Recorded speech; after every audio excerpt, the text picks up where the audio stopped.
네, 개강 집회 느낌으로라고 말씀하셔가지고 그러면 적어도 한 설교를 1시간 정도는 해야 개강 집회 느낌이 최승재 목사님 말씀하셔서 저랑 눈을 안 맞춰 주시네요. 네, 네, 우리 이 시간 함께 한번 서로 이렇게 인사 한번 할까요? 서로를 바라보시면서 이렇게 한번 인사합시다. 얼굴이 참 좋네요. 인사할까요? 시작. 자, 여기서 끝나지 말고 비결이 뭡니까? 한번 물어봅시다. 시작. 대답해 보세요. 비결이 뭐예요, 여러분? 얼굴이 안 좋습니까, 혹시? 예. 얼굴이 좋으시네요. 얼굴 한번 다 들어봐 주실래요? 예, 얼굴이 다들 좋습니다. 여러분 왜 좋은지 제가 한번 맞춰 볼까요? 예, PPT 한번 띄워 주세요. 네, 왜 좋은지 제가 한번 맞춰 보겠습니다. 예, 맞추고 싶은데 또 이 포인터가 작동을 하지 않는. 네. 하이. 예. 왜 좋으십니까, 여러분? 다시 한번 더 여쭤볼까요? 다시 한번 더 옆 사람에게 비결이 뭡니까? 한번 물어봅시다. 시작. 답해 보세요. 답해 보세요. 따라합시다. 따라합시다. 은혜가 충만하기 때문입니다. 할렐루야. 은혜 충만하십니까? 은혜 충만하세요? 대답 좀 하세요. 은혜 충만하셔요? 여러분 이렇게 대답을 안 해주시면 서운해요. 우리는 지난 여름 뜨겁게 보냈습니다. 그렇죠? 우리 특별히 또 새벽에서 우리 청년 단기 봉사로 또 여름 수련회로 여러분들이 뜨겁게 여름을 보내었다고 제가 또 목사님을 통해서 많은 또 이야기를 들었습니다. 저는 톡틴 청소년 교회 평원직이기 때문에 저희도 뜨겁게 여름을 보냈습니다. 그 여름의 날씨만큼이나 뜨거운 현장 속에서 온 아이들과 함께 뜨겁게 예배하고 말씀 듣고 기도하는 시간을 가졌어요. 여러분도 그랬던 것 같아요. 오늘 이 후기 영상을 보니까 다들 얼굴이 좋으시더라고요. 은혜를 받으면 있잖아요. 얼굴에 뭐가 날까요? 빛이 나는 거예요. 광채가 나는 겁니다. 다시 한번 더 옆 사람에게 이렇게 이야기해 봅시다. 얼굴에서 빛이 나십니다. 시작. 제가 왜 이렇게 여러분들에게 요청을 드리냐면 좀 표현을 좀 해보세요. 대답을 좀 해가지고 함께 우리가 그 은혜를 나누었으면 좋겠어요. 은혜는 받아서 우리 안에 간직하는 것이 아니라 하나님께서 왜 우리에게 은혜를 주실까요? 그 은혜를 받은 은혜대로 또 다시 세상 가운데 영향력을 끼치며 살라고 그 은혜를 베풀어 주시는 겁니다.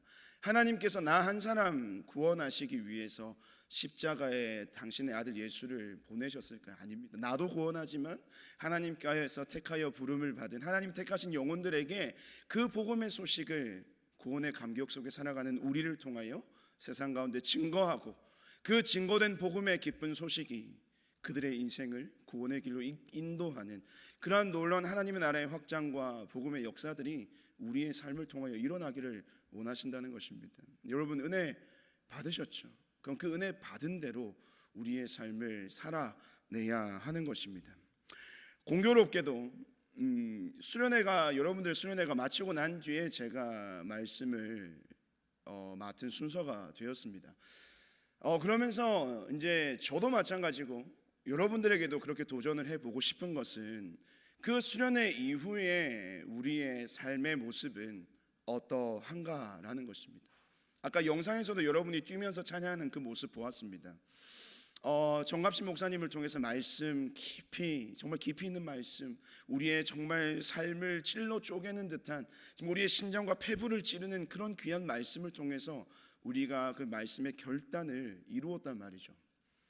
그리고 난 뒤에 여러분의 삶, 이제 일주일이 흘렀습니다. 여러분의 삶에는 무엇이 남아 있습니까? 우리가 받은 은혜를 받았지만 오늘 한 주간의 우리의 삶을 돌아보면 아마 이런 표현이 우리 안에 있지는 않을까.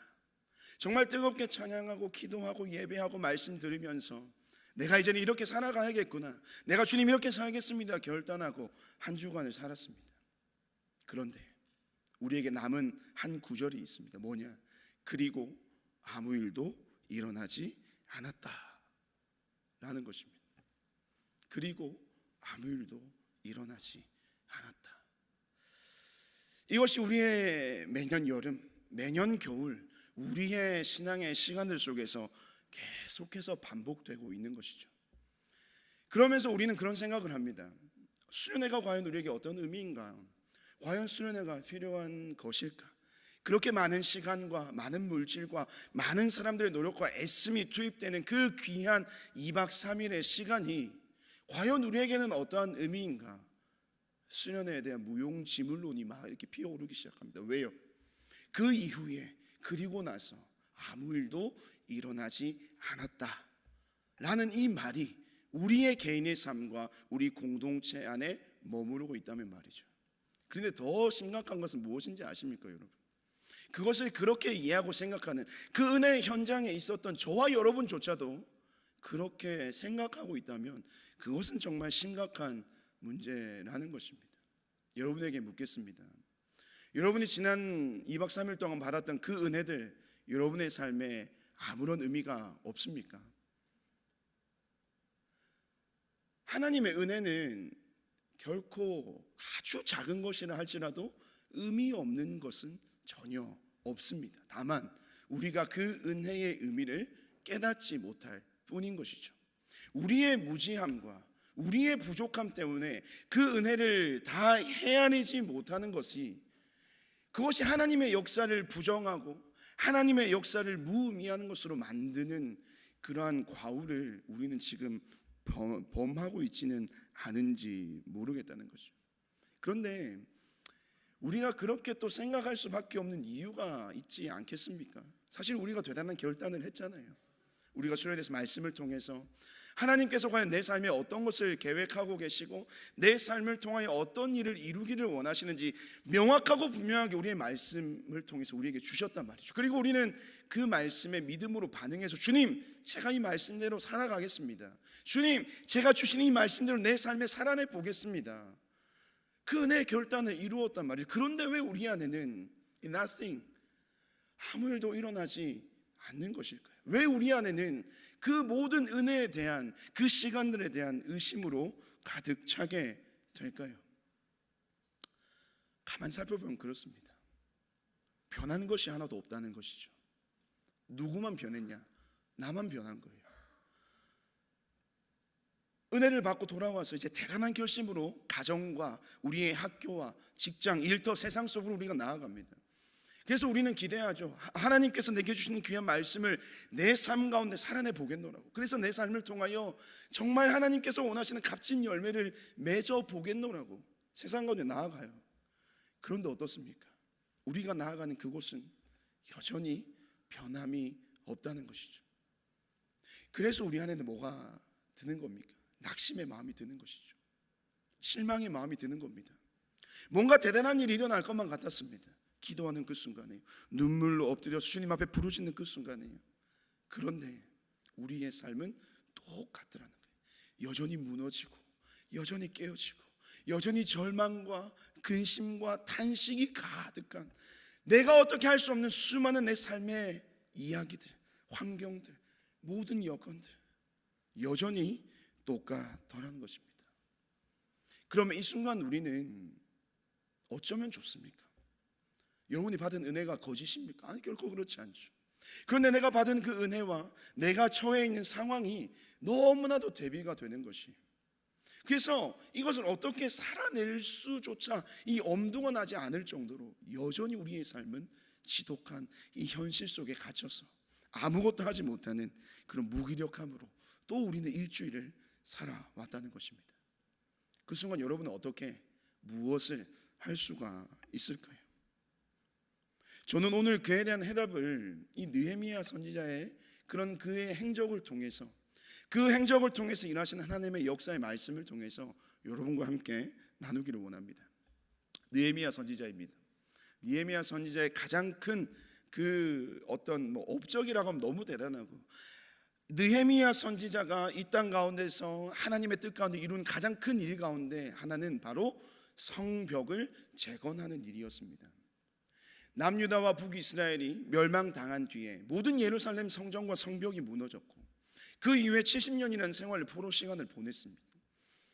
그리고 지금 이 느헤미야가 있는 모든 시대적인 배경은 이제 1차 스룹바벨, 2차 에스라, 그리고 3차 느헤미야를 통하여서 포로 귀환이 이루어지고 그 통해서 하나님께서 이 다시 한번 이스라엘 백성들을 회복시켜가는 과정 속에 있는 이 이야기, 3차 포로 귀환 때의 이 느헤미야의 이야기입니다. 여전히 느헤미야가 처한 삶의 현실, 여러분 우리보다 더하면 덜했지 결코 덜하지 않는 상황입니다. 이 느헤미야는요, 페르시아의 술 맡은 관원으로서 포로였지만 그 당대 가장 큰 강대국이었던 페르시아에서 많은 것을 누리며 살았던 자입니다. 그런데 이 느헤미야에게 한날 소식이 들려오죠. 어떤 소식이 들려옵니까? 내 고향, 내 이스라엘, 우리의 조국 이스라엘 예루살렘 그 고향의 그 형편을 듣게 됩니다.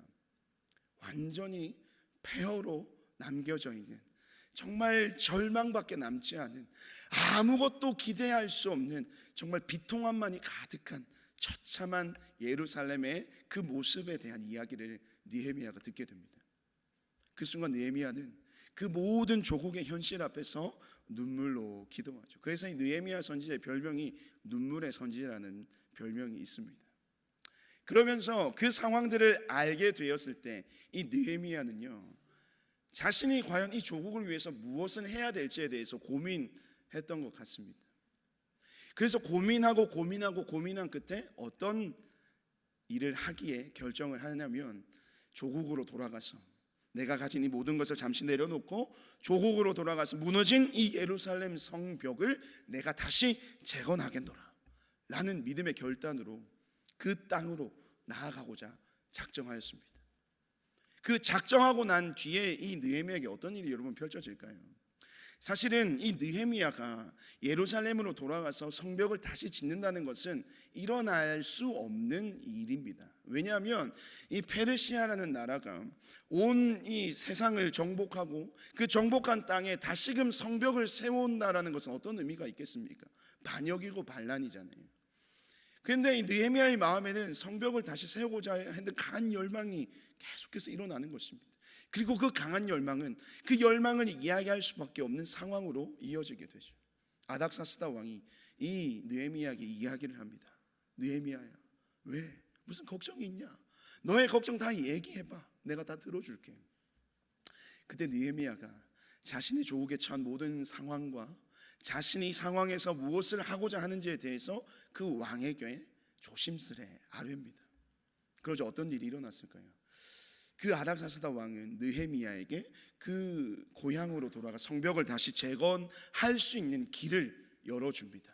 그리고 그 성벽을 재건할 수 있는 재건에 필요한 모든 재료들을 공급하여 줍니다.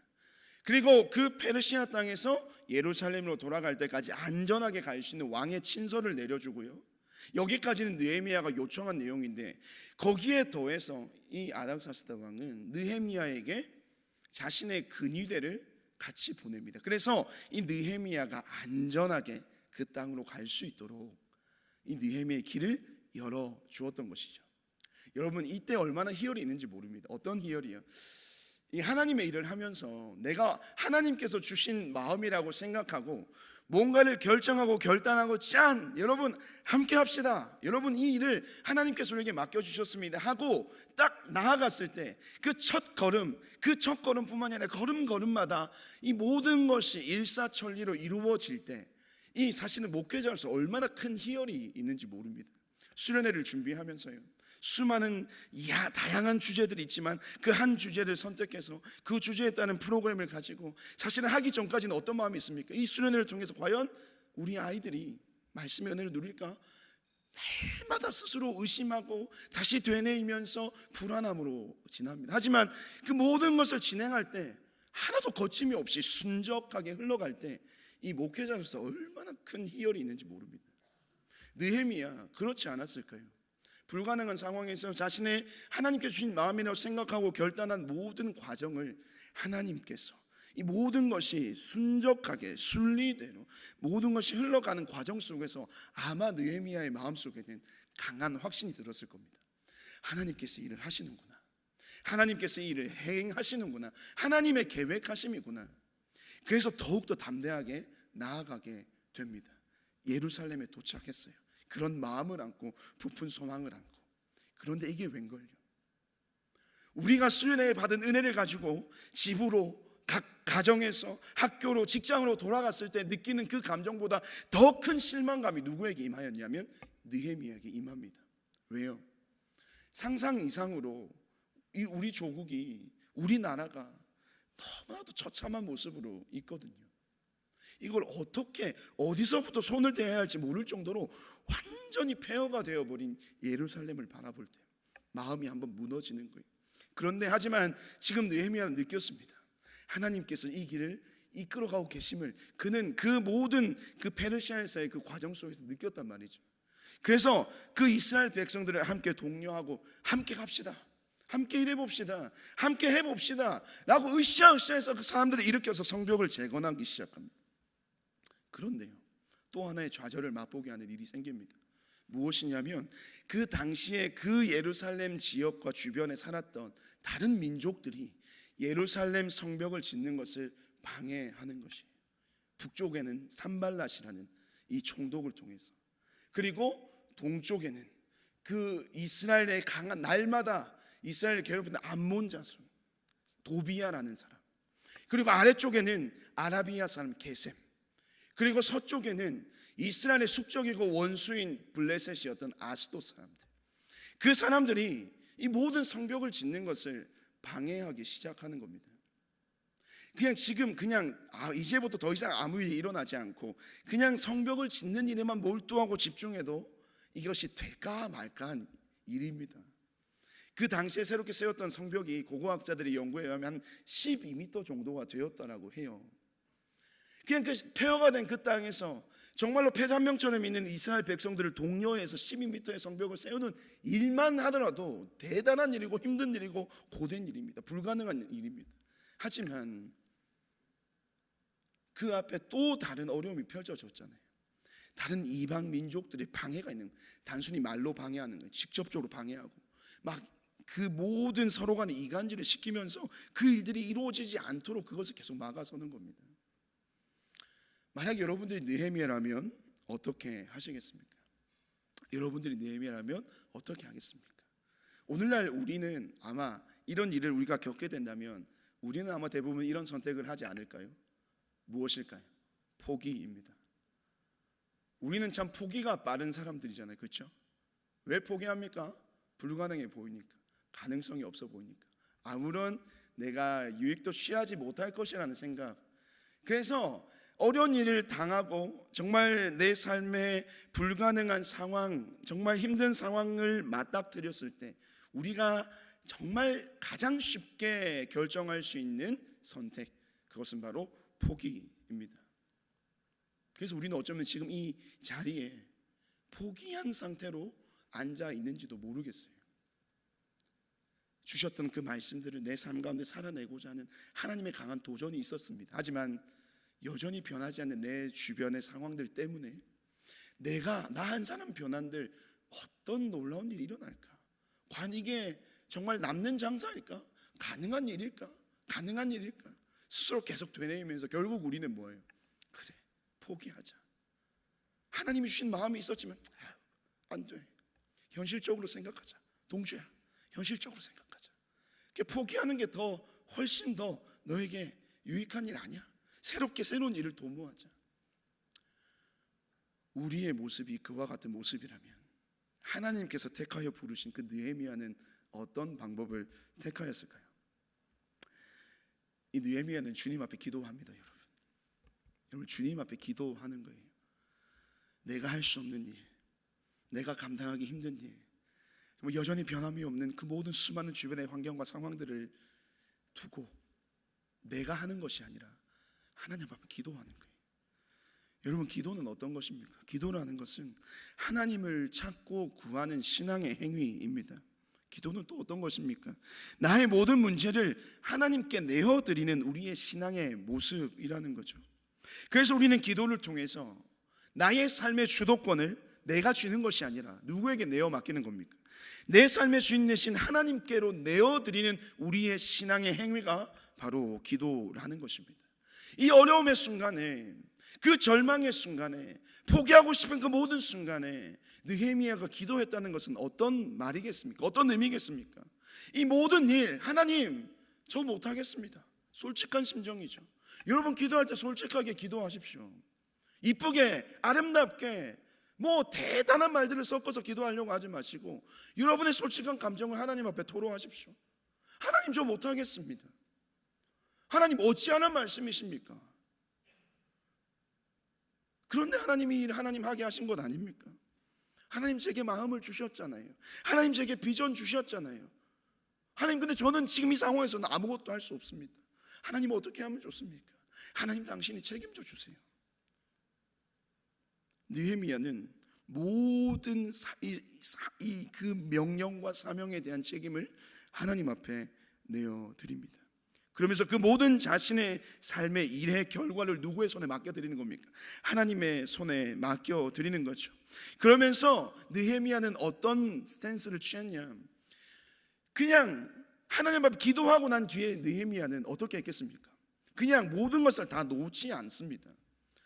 그 순간에 하나님께서 기도했을 때 하나님께서 뭐 대단한 응답하심으로 음성으로 상황으로 보여주신 것 없습니다. 오히려 기도하니까요 이 민족들이 그 주변에 있는 민족들이 더 많이 괴롭히는 거예요. 더 많이 괴롭게 하는 겁니다. 방해 공작이 더 깊어지는 겁니다. 근데 그때 느헤미야 기도하고 나서 어떻게 하겠습니까? 이스라엘 백성들과 함께 한 손에는 벽돌을 들고요 한 손에는 검을 듭니다.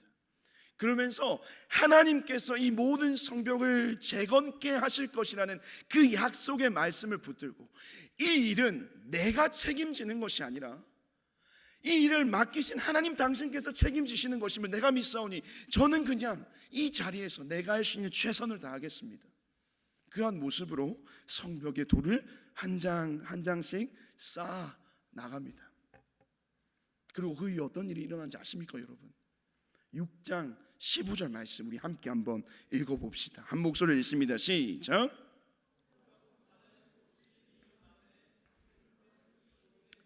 오늘 말씀을 읽는 게 좀 어려운 표현들이 많죠. 아까 성경 말씀 이름도 이렇게 헷갈리고 이 성벽 공사는 여러분 52일 그러한 많은 어려움이 있었지만 52일 만인 엘룰월 25일에 여기서 중요한 표현이 뭘까요?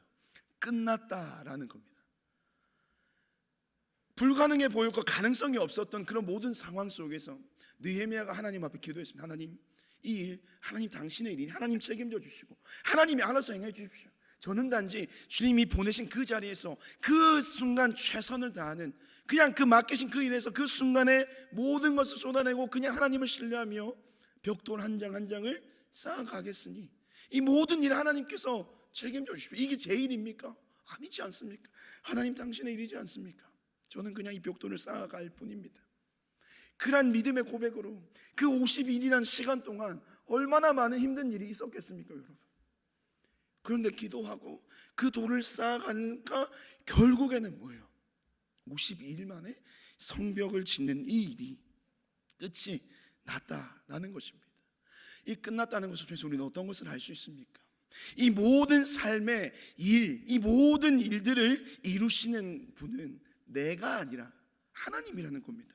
결국 모든 것을 완성시키시는 분이 하나님이시라는 거예요.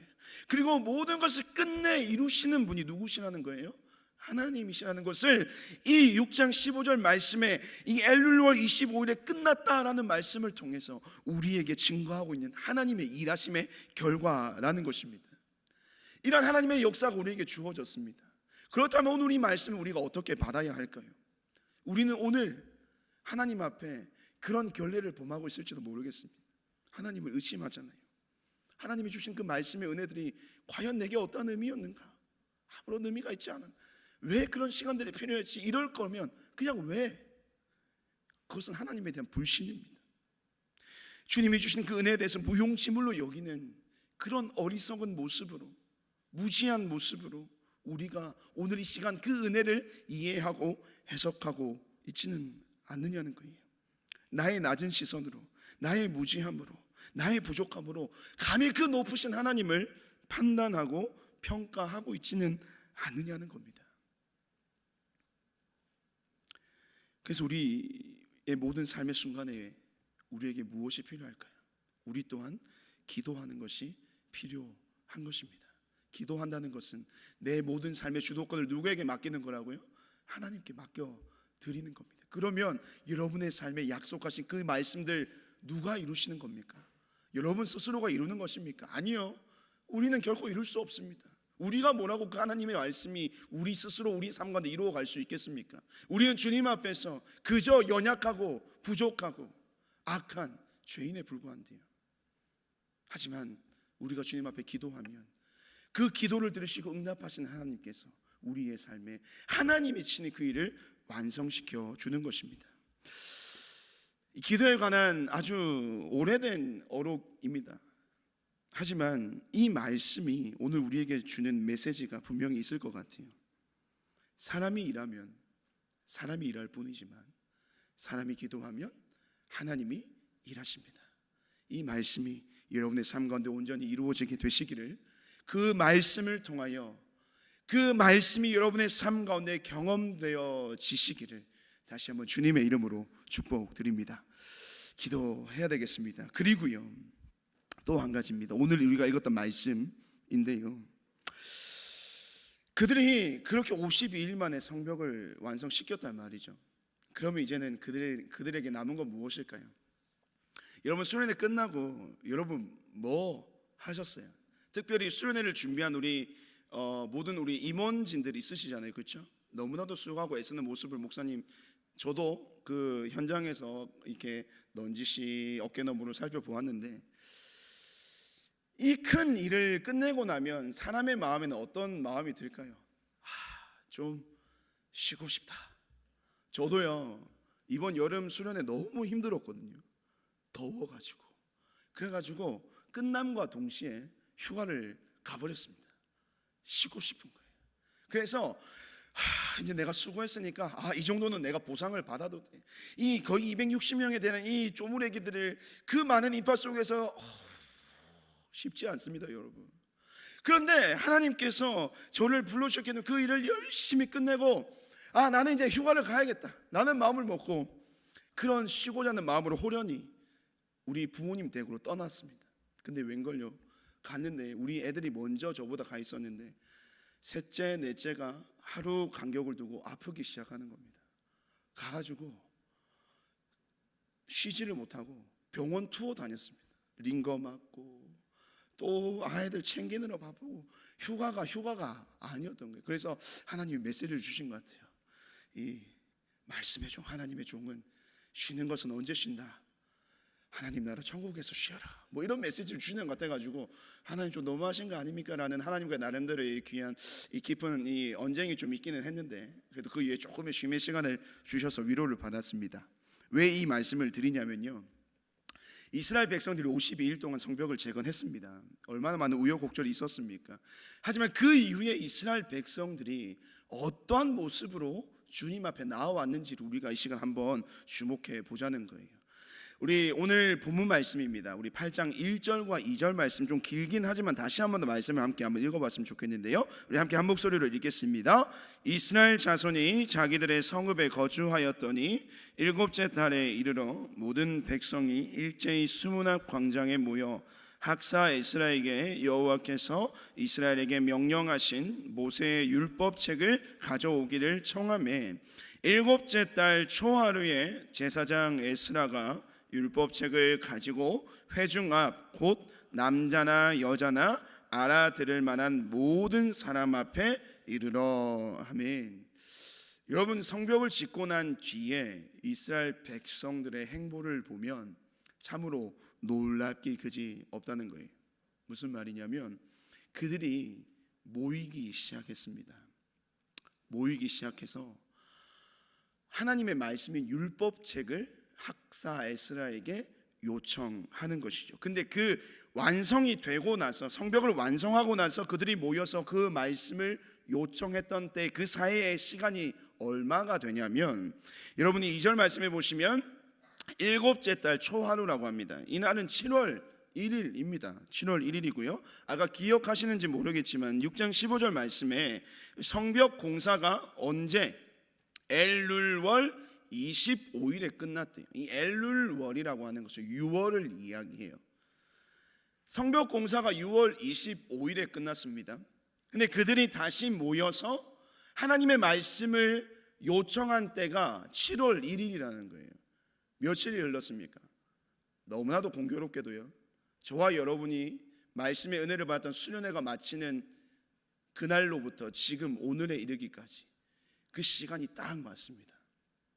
단지 불과 일주일도 지나지 않은 상황 속에서 그들이 한 자리에 모였어요.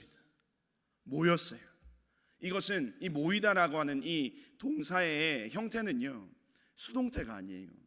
능동태입니다. 능동태는 무엇을 얘기합니까? 스스로 모인다는 거예요. 스스로 모였다는 겁니다. 모든 사람들이요. 그리고 그에게 학자 에스라에게 무엇을 요구했다고요? 율법책, 하나님의 말씀을. 그러니까 오늘날 지금 우리의 상황에서 빗대어 보자면 그런 거예요. 지난주에 우리가 말씀의 은혜를 정가신 목사님 통해서 있다, 커넥트 가지고 우리가 열심히 말씀의 은혜를 받았잖아요. 너무 좋은 거예요. 그래서 한 청년이 최승재 목사님에게 이야기하는 거예요. 목사님, 그 너무 좋았는데 우리 이번 주에도 수련회 하면 안 돼요? 그 말을 듣는 순간 우리 목사님의 마음은 어떨까요? 얼마나 행복한지 모르는 우리 애들이, 우리 청년들이 말씀의 그 깊이를 체험하고 말씀의 은혜를 간구하고 또 수련회를 하자고. 그래 얘들아, 수련회 하자.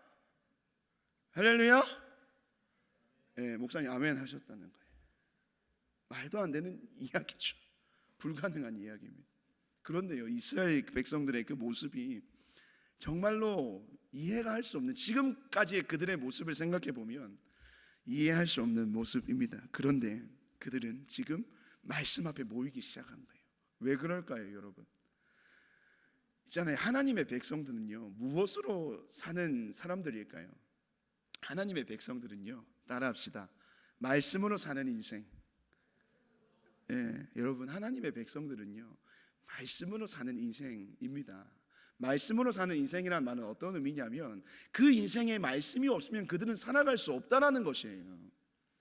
이스라엘 백성들이 하나님의 백성으로서 말씀으로 사는 인생이어야만 했습니다. 하지만 그들의 삶 가운데 말씀이 상실되었습니다. 말씀이 잊혀져 갔습니다.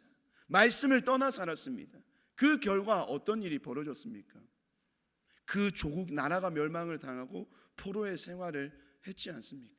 여러분, 하나님의 백성들에게 말씀이 없으면 정말로 비극적인 일들이 일어나는 것입니다. 또 다른 예를 들어보면, 여러분, 모세가 이스라엘 백성들을 이끌고 출애굽했습니다. 그렇죠? 그 과정 가운데 시내산에서 하나님께 율법을 받기 위해서 올라갔을 때 그 시간이 길어졌습니다. 그 길어지니까 이스라엘 백성들의 마음에 불안함이 가득했죠. 왜요? 본래는 모세를 통하여 하나님의 말씀을 그들은 받았습니다. 그런데 하나님의 말씀을 전할 자가 지금 부재하니까 말씀의 부재로 해서 막 두려움과 떨림이 있는 거예요. 무서운 거예요. 그 무서움과 불안과 두려움의 결과가 어떻게 나타났습니까? 금송아지로 나타났습니다. 말씀이 없으면 그와 같은 결과가 일어난다는 거예요. 또 하나 예를 들어볼까요? 이스라엘의 초대 왕 사울 왕이 있습니다. 그는 초대 왕으로서 하나님의 말씀을 온전히 세워가야 했지만 자신의 왕됨이 스스로의 잘남이라고 착각한 채 하나님을 무시하고 하나님을 인정하지 않고 살아갔어요. 그 결과 하나님의 영이 사울을 떠났습니다. 하나님의 영이 사울을 떠나니까 사울에게 어떤 일이 일어났습니까? 분변하지 못하는 거예요. 자기가 하고 싶은 대로 마음대로 하는 거예요. 심지어 하나님 앞에 예배를 드린, 전쟁 전에 하나님 앞에 예배를 드리면서 하나님의 뜻을 구하는 그런 하나의 과정이 있었는데, 그 과정 속에 사무엘이 늦게 오니까 자기가 바로 예배를 드리는, 하나님의 규칙과 율법을 어기고 자신의 뜻을 세워나가는 사울의 모습을 볼 수가 있는, 말씀이 떠난 사람. 그의 인생은, 마지막의 인생은 비참함이었습니다. 말씀의 사람, 하나님의 백성은 말씀으로 사는 인생들입니다. 그렇기 때문에 오늘 이스라엘 백성들이 지금 이 말씀 앞에 모여들고 있는 겁니다. 왜요? 살기 위해서요. 살기 위해서요. 우리 안에, 여러분, 지금 우리의 삶 가운데 말씀이 없다? 그럼 우리는 죽은 것과 마찬가지인 것입니다. 이스라엘도 그렇게 살아왔거든요. 살아있으나 죽은 것과 다름이 없는 인생을 살다가 그것이 주는 삶의 비참함과 비통함과 고통이 너무나도 크다는 사실을 알았던 이스라엘 백성들은 이제 스스로 모여서 말씀 앞에 나아오는 것입니다. 왜요? 살기 위해서요. 여러분 말씀 앞에 왜 나오십니까? 왜 예배 자리에 이 시간 이 자리에 앉아 계십니까? 이 귀한 일요일날 이 황금 시간 같은 오후의 시간에 왜 이 자리에 앉아 계시냐는 거예요. 여러분의 마음 가운데도 이스라엘 백성들과 같은 그런 간절함이 있기를 소망합니다. 살기 위해서, 살기 위해서, 그 말씀을 붙들기 위해서, 그 말씀이 주는 생명을 붙들기 위해서 이 자리에서 그 말씀의 은혜를 사모하시는 여러분의 귀한 예배 자리가 되길 소망합니다. 여러분, 그래서 그들이 그 말씀 앞에 어떤 태도를 가집니까? 굉장히 진지한 태도를 가집니다. 크게 세 가지로 나눠볼 수 있을 것 같아요. 3절 말씀 보면 스무낙 광장에서 그들이 하나님의 말씀을 듣는데 몇 시부터 몇 시까지 듣냐면 새벽부터 정오까지. 이 시간은요 약 5시간에서 7시간 동안 목사님의 말씀을 듣는다는 거예요. 자신 있습니까? 여러분, 제가 이 시간 저는 하나님께서 특별한 저에게만 주신 건 아닌 것 같아요. 모든 목사님들에게 다 주신 은사인 것 같은데 한 말씀의 구절을 가지고 1시간, 2시간, 3시간도 설교할 수 있는 능력이 제 안에 있습니다. 여러분들 은혜를 받든지 말든지 그건 상관없이 그냥 이 자리에서 한 3시간, 4시간은 그냥 떠들 수 있다는 거예요. 한번 해볼까요? 아마 다음 주에 사부 예배가 많이 비겠죠. 네. 그런데 이스라엘 백성들은 어때요? 이 4시간이나 5시간부터 이 한 7시간에 걸쳐지는 이 모든 말씀의 시간을 어떤 태도로 그 율법책에 귀를 기울였다라고 하고 있는 거예요. 말씀에 대한 진지함으로 열심으로 그 말씀의 자리에 나와왔다는 거예요. 첫 번째 열심입니다. 두 번째 5절 말씀이요. 에스라가 모든 백성 위에 서서 그들 목전에 책을 펴니 이 책은 뭘까요? 성경책을 제가 들고 와야 되는데 못 들고 왔네요. 하나님의 말씀이 성경이에요. 이게 성경이라고 여러분 예를 든다면, 자, 제가 성경을 다 펼쳤어요. 어떻게 해야 돼요? 일어나야 되는 거예요. 일어나야 되는 거예요. 왜 아무도 안 일어나시는 거예요? 자, 펼쳤어요. 네. 한 번 더 네. 일어났다는 거예요. 왜? 하나님이 베푸신 선포하시는 그 말씀 앞에 우리가 겸손하게 주님의 그 말씀을 받는다는 거예요. 예배 시간에 여러분 왜 일어나서 찬양하겠습니까? 일어나면 하나님이 계신 그 하늘과 우리의 거리가 더 짧아져서? 아니에요. 우리가 예배 시간에 일어난다는 것은 하나님의 그 영광스러움 앞에 우리가 겸손하게 나아간다는 의미입니다. 무릎을 꿇는 거 마찬가지예요. 손을 들고 찬양하는 거 마찬가지입니다. 하나님 앞에 겸손하게 그들이 섰다는 거예요. 6절 말씀. 에스라가 위대하신 하나님 여호와를 송축하며 모든 백성이 손을 들고 아멘 아멘 하고 응답하고 몸을 굽혀 땅에 대고 여호와께 뭐하더라? 경배하니라. 그들의 예배 태도를 보여주는 겁니다. 하나님의 말씀 앞에 그들은 열심으로 나아갔습니다. 겸손히 나아갔습니다. 그리고 진정한 예배함으로 하나님의 그 놀라운 은혜를 찬양하며 나아갔습니다. 그 이후에 그들에게 어떤 일이 일어났을까요? 7절과 9절 말씀입니다. 레위 사람들은 백성의 제자리에 서 있는 동안 그들에게 율법을 깨닫게 하셨는데 하나님의 율법책을 낭독하고 그 뜻을 해석하여 백성에게 낭독하는 것을 다 깨닫게 하니 백성이 율법의 말씀을 듣고 다 뭐하는지라? 우는지라. 하나님께서 주신 그 말씀 앞에 그들이 처음에는 말씀을 깨닫지 못한 거예요. 왜? 말씀을 70년 동안 못 듣는 거예요. 못 듣는 거예요. 말씀이 어떤 건지 몰라. 그래서 레위 사람들이 그 사람들 군중 속에 들어가서 그 말씀을 설명해 주기 시작하는 거예요. 학사 에스라는 그 앞에서 율법책을 읽고 그 율법을 레위 사람들이 다니면서 그 군중 속에서 그 말씀의 의미를 해석해 주고 설명해 주는 거예요. 그것을 깨닫는 순간 그들이 눈물을 흘렸다는 거예요. 이 눈물은 어떤 눈물이겠습니까? 여러분들이 예상하는 그 눈물 맞습니다. 회개의 눈물이었던 것이죠. 근데 여러분, 이 회개의 눈물은요 단순히 나 한 사람이 뭔가 어떤 하나님 앞에서 잘못을 저질러서 그에 대해서 뉘우치는 정도의 수준의 회개가 아니었습니다. 사실은 이들이 흘리는 눈물은 죄송하고 부끄러운 회개의 눈물이에요. 왜냐하면 여러분, 율법책의 가장 큰 핵심이 뭡니까? 사랑이잖아요. 그 율법을 통해서 그들에게 선포되는 그 말씀은 하나님의 사랑에 대한 메시지가 그들에게 선포되었던 거예요. 그러니까 그 사랑의 메시지를 듣는 순간 너무나도 부끄럽고 죄송스러운 거죠. 왜? 우리가 그렇게 하나님 앞에서 부끄러운 인생을 살아왔지만, 하나님의 말씀을 떠나서 날마다 살아왔지만, 우리는 하나님을 잊었지만 그 하나님은 우리를 잊지 않으셨다는 거예요. 우리는 하나님을 기억하지 못하지만 하나님은 우리를 기억하고 계셨다는 겁니다. 그리고 우리는 하나님의 그 말씀을 살아내지 못하였지만 하나님께서는 그들에게 주셨던 그 약속의 말씀을 이루시기 위해서 그들이 어떠하든지 하나님 편에서 끊임없이 일하고 계셨음을 이 율법의 말씀을 들음을 통해서 깨닫게 된 것입니다. 하나님의 사랑과 은혜가 이토록 크고 선하신 것이었나? 하나님의 사랑이 이토록 영원토록 변함이 없는 것이었나? 그에 반해 지금까지 우리가 살아왔던 모습이 얼마나 주님 앞에서 부끄럽게 여겨졌던지, 그 모든 수문학 광장에 이스라엘 백성들의 통곡과 탄식과 슬픔의 눈물의 소리가 가득 메워졌습니다. 그러면서 그들은 자신을 보게 된 것이죠. 무엇을 통해서요? 하나님의 말씀을 통해서입니다. 그래서 하나님의 말씀이 우리에게 어떤 기능과 역할을 합니까? 말씀을 통해서 우리 스스로를 바라보게 하시는 겁니다. 그래서 우리는 이 시간 선포되는 말씀을 통해서 우리는 끊임없이 우리 자신의 삶을 갱신해 나가야 되는 거예요. 새롭게 해 나가야 된다는 겁니다. 우리가 많이 쓰는 표현 중에서 개혁적인, 우리의 삶을 날마다 개혁해 나가야 되는 거예요. 스스로의 자정을 해 나가는 겁니다. 스스로가 자정하는 것이 아니라 말씀을 통해서 우리 스스로의 삶을 새롭게 세워 나가는 것입니다. 그리하여 그 말씀을 통해서 하나님의 그 사랑을 힘입어 살아가는 자다운 모습으로 우리는 오늘보다 더 나은 내일의 모습을 꿈꾸며 말씀 앞에 서야 하는 것이죠. 지금 그런 놀라운 은혜의 역사가 이스라엘 백성 가운데 말씀 속에 일어나고 있는 것입니다. 그러면서 느헤미야는요, 그들에게 충분한 시간을 주었지 않았을까 생각합니다. 어떤 시간이요?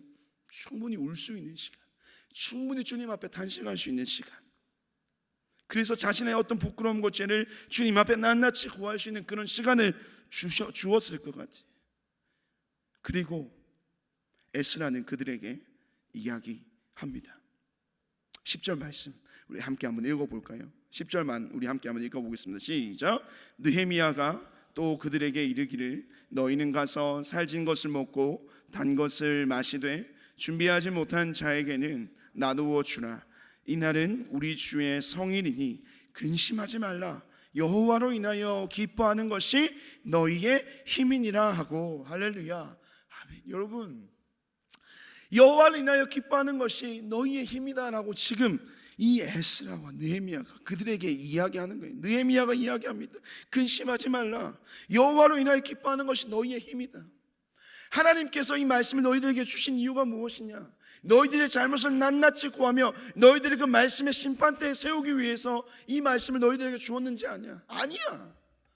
그 시간을 통해서 하나님 앞에 철저하게 회개하고 다시금 주님 앞에 나와서 그 말씀 안에서 새롭게 되는 놀라운 삶의 회복의 기쁨을 이 말씀 안에서 너희들의 삶 가운데 누리기를 간절히 소망한다는 그 메시지가 여호와로 인하여 기뻐하는 것이 너희의 힘이니라는 말씀 속에 담겨져 있는 참된 의미라는 것입니다.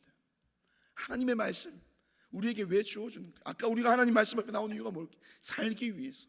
우리가 사는 것이 결국 그것은 하나님의 기쁨입니다. 우리를 살리기 위해서 하나님이 놀라운 구원의 역사를 이루셨잖아요. 그리고 우리가 살림을 받는 것이 누구의 기쁨입니까? 나의 기쁨, 우리 모두의 기쁨이지 않습니까? 그 기쁨이 무엇으로부터 주어진다고요? 하나님의 말씀으로부터 우리에게 주어진다는 것입니다. 그런데 오늘 이 여호와로 인하여 기뻐하는 것이 너희의 힘이다라고 하는 이 말씀 속에 이 힘이라고 하는 단어는 사실은 그 원어로 볼 때는요, 어떤 의미가 있냐면 그 단어의 원어의 원뜻은 요새라는 의미를 가지고 있습니다. stronghold라는 이 영어 원문과 마우즈라고 하는 히브리어 원어를 쓰고 있어요. 그러니까 이것은 단순히 단순한 힘을 얘기하는 것이 아니라 요새. 그러니까 이거 요새라는 말을 넣어서 다시 한번 이 말씀을 우리가 이해를 해보면 그렇습니다. 의역하면 그래요. 여호와 하나님을 기뻐하는 자들을 위하여 하나님께서 그들의 뭐가 되어주신다고? 요새가 되어주신다는 겁니다. 성이 되어 주신다는 겁니다. 왜 성이 되어 주시는 겁니까? 그들의 삶이, 성 안에서의 삶은 어떤 삶입니까? 여러분, 평안과 안식과 기쁨이라는 거예요. 그래서 하나님께서는 친히 그들에게, 우리 모두에게 그 기쁨의 은혜를, 평안의 은혜를 주시기 위해서 하나님 스스로가 그들을 위하여, 우리를 위하여, 나를 위하여 뭐가 되어 주시겠다고 말씀하시는 겁니까? 요새가 되어 주시겠다는 겁니다. 성벽이 되어 주시겠다라고 말씀하고 계시다는 거예요. 하나님의 말씀 앞에 우리가 서야 하는 이유는 바로 여기에 있습니다. 여러분, 하나님의 말씀에 은혜를 붙들고 살기를 원하십니까? 그런 말씀을 우리가 붙들어야 하는 것입니다. 하나님의 말씀의 은혜가 내 삶에 있기를 소망하십니까? 그러면 말씀의 자리에 함께 나아와야 한다는 것입니다. 그리고 그 말씀의 자리에서 우리는 누구를 바라보아야 합니까? 우리의 삶의 기쁨과 평안과 안식과 그 모든 삶의 보호하심을 이루어 주시는, 스스로가 친히 요새가 되어 주셔서 우리의 인생을 지켜주시는 그 하나님을 이 자리에서 배울 수 있어야 한다는 것입니다. 우리 시간 함께 주님 앞에 기도하며 찬양하며 나아갈 수 있었으면 좋겠습니다. 오늘 말씀을 우리가 기억하면서 우리는 이제 그 말씀의 은혜를 함께 누리며 그 기쁨의 자리와 감격의 자리에서 기도하고 결단했던 때, 그때로부터 지금 일주일이 지났습니다. 그런 상황 가운데서 오늘 지금 이 시간 우리의 모습은 어떠한 모습으로 주님 앞에 서 있습니까? 아니요, 어떠한 모습으로 서 있는지는 크게 중요하지 않은 것 같아요. 하지만 우리에게 중요한 것은 무엇이냐, 이 순간 내가 어떠한 선택으로, 어떠한 결단으로 다시 한번 주님 앞에 나아갈 것인가가 더욱더 중요한 문제입니다. 여러분에게 주셨던 하나님의 말씀의 은혜 결코 헛된 것이 아닙니다. 2박 3일 동안 흘렸던 모든 눈물과 땀방울 결코 무의미하지 않습니다. 하나님은 그것을 통해서 우리에게 말씀해 주신 거예요. 그 모든 말씀의 약속을 너희의 삶 가운데 이루어 주시겠다. 그러면 우리는 무엇 하면 되겠습니까? 힘이 들더라도 주님 앞에 기도하며 내 모든 삶의 문제를 내어 맡기는 거예요. 내 인생의 주도권을 주님 앞에 드리는 것입니다. 그리고 그 모든 자리에서 우리를 기쁨으로 인도하는, 우리의 삶의 은혜로 인도하는 하나님의 말씀을 다시 한번 더 붙잡는 그런 놀라운 믿음의 결단이 매일의 우리의 삶 가운데 일어나야 한다는 것입니다. 그럴 때에 우리의 삶의 산성이 되시고 나의 삶의 요사 되시며 나의 삶의 방패가 되어주시며 나의 삶의 소망 되신 주님이 여러분의 삶 가운데 역사하실 것입니다. 이 시간 그러한 믿음의 고백으로, 간절한 소망으로 우리 함께 찬양하고 기도하며 주님 앞에 나아갑시다.